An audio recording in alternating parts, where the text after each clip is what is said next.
यह कथा त्रेता युग के उस कालखंड की है जब पृथ्वी पर धर्म और अधर्म की परिभाषाएं धुंधली पड़ने लगी थीं। इस कथा के केंद्र में है दैत्यराज बलि, जो भगवान विष्णु के परम भक्त प्रहलाद के पौत्र थे। अपने दादा के संस्कारों के कारण बलि में असुरों जैसी क्रूरता या अधर्म नहीं था। वह एक आदर्श राजा थे, सत्यवादी, वचन के पक्के, महादानी और अपनी प्रजा का पुत्रवत पालन करने वाले। उनके राज्य में कोई दुखी या निर्धन नहीं था, किंतु उनमें असुरों का एक गुण विद्यमान था, असीम महत्वाकांक्षा।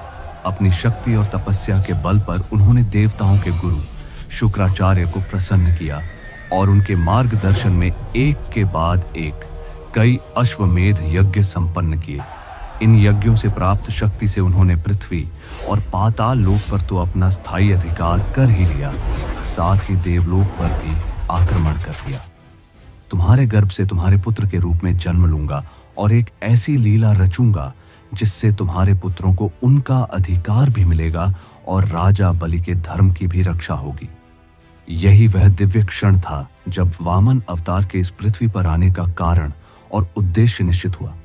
उधर राजा बलि अपने गुरु शुक्राचार्य के सानिध्य में नर्मदा नदी के पवित्र तट पर अपने साम्राज्य के 100वें और अंतिम अश्वमेध यज्ञ का अनुष्ठान कर रहे थे। यह यज्ञ उनकी विजय और उनके स्थायित्व का प्रतीक था। दानवीर बलि ने यज्ञ के अवसर पर यह घोषणा कर रखी थी कि कोई भी याचक उनके द्वार से निराश नहीं लौटेगा। तभी उस विशाल और भव्य यज्ञशाला में, जहां वेदों का मंत्रोच्चार गूंज रहा था और पवित्र अग्नि धधक रही थी, भगवान वामन ने प्रवेश किया। उनके एक हाथ में ताड़ के पत्तों का बना छाता, दूसरे में कमंडल, शरीर पर मृग चर्म और मस्तक पर ब्रह्मतेज का ऐसा आभा मंडल था कि उनकी उपस्थिति से बद्धे बद्धे आर्षि मुनि भी सम्मोहित हो गए। उस छोटे से अद्भुत बालक को देखकर राजा बलि अपने स्वर्ण सिंहासन से उठ खड़े हुए। उन्होंने स्वयं आगे बढ़कर भगवान वामन का स्वागत किया, अपने हाथों से उनके चरण धोए और उस चरणामृत को अपने मस्तक पर धारण किया। फिर उन्हें एक ऊंचा आसन देकर बोले, हे विप्रवर, आपके चरण पर गिरने से मेरी यह यज्ञ भूमि और मैं स्वयं धन्य हो गया। आज्ञा कीजिए, मैं आपकी क्या सेवा कर सकता हूँ? आप जो भी धन, धान्य, स्वर्ण, भूमि, हाथी, घुड्डे मांगेंगे, मैं आपको सहर्ष दान करने का वचन देता हूँ। भगवान वामन ने अपनी मनमोहक मुस्कान के साथ अत्यंत विनम्रता से कहा, हे राजन, आप महान दानवीर हैं, किंतु मैं एक ब्रह्मचारी हूँ। मुझे धन संपत्ति का कोई लोभ नहीं है। मुझे तो केवल अपनी तपस्या और यज्ञ के लिए अपने इन छोटे छोटे पगों से मात्र 3 पग भूमि की आवश्यकता है। यह सुनकर राजा बलि ठहाका मारकर हंस पड़े थे। केवल 3 पग भूमि? हे ब्रह्मचारी, आप तो बुद्धि में बालक प्रतीत होते हैं।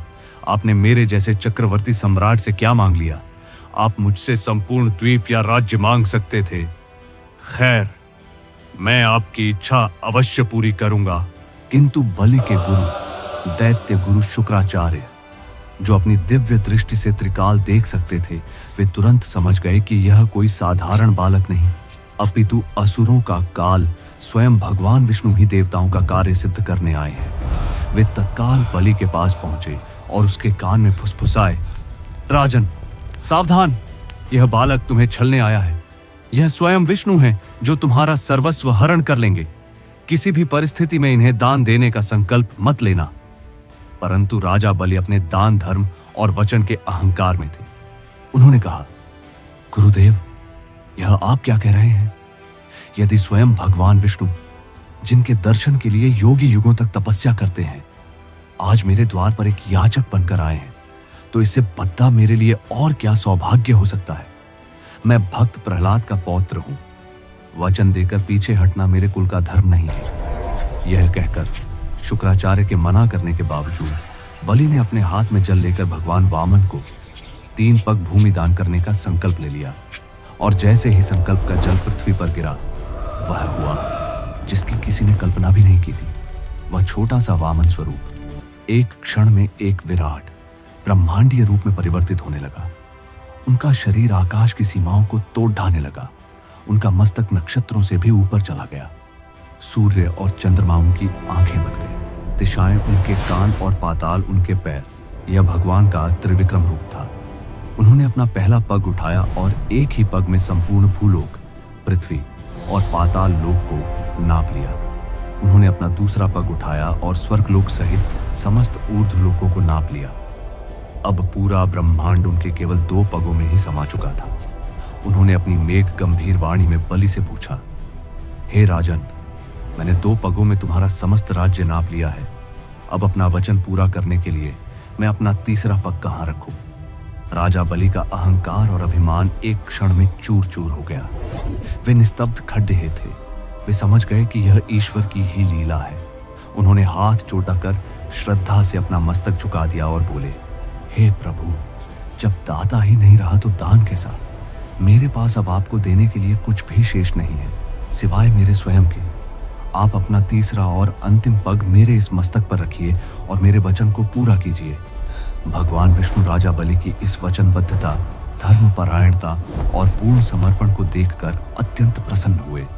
उन्होंने अपना तीसरा पग बलि के सिर पर रखा, जिससे बलि अहंकार मुक्त होकर सीधे सुतल लोक में पहुंच गए, जो स्वर्ग से भी अधिक वैभवशाली था। भगवान ने उन्हें उस लोक का स्वामी बना दिया और उनकी भक्ति से इतने प्रभावित हुए कि स्वयं उनके द्वारपाल बनकर सदैव उनके साथ रहने का वचन दिया।